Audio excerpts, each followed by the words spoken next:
নমস্কার বন্ধুরা, বাংলা স্বাদঘর চ্যানেলে স্বাগতম। আজকে দেখাবো বিকেলের নাস্তায় সুস্বাদু পাকা কলার বড়ার সহজ রেসিপি।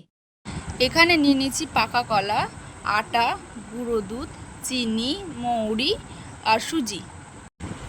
এরপর পাত্রে নিয়ে নিলাম 250 গ্রাম আটা।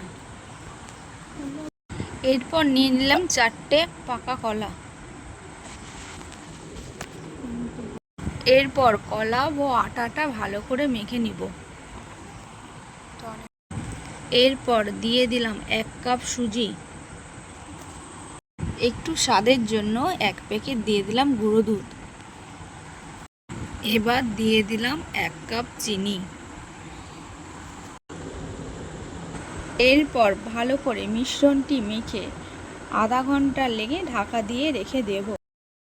এরপর কড়াইটি উনুনের মধ্যে বসিয়ে তেল দিয়ে নেব।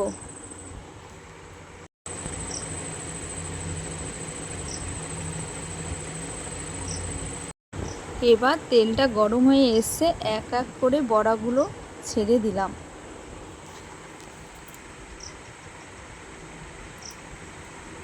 এবার বড়াগুলো উল্টি পাল্টি ভালো করে ভেজে নেব।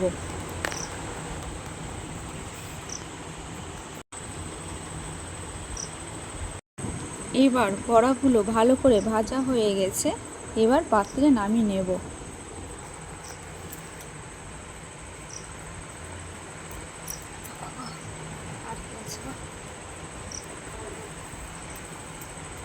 নমস্কার বন্ধুরা, এরকম ভালো ভালো রেসিপি পেতে আমাদের চ্যানেলটাকে সাবস্ক্রাইব আর লাইক করুন।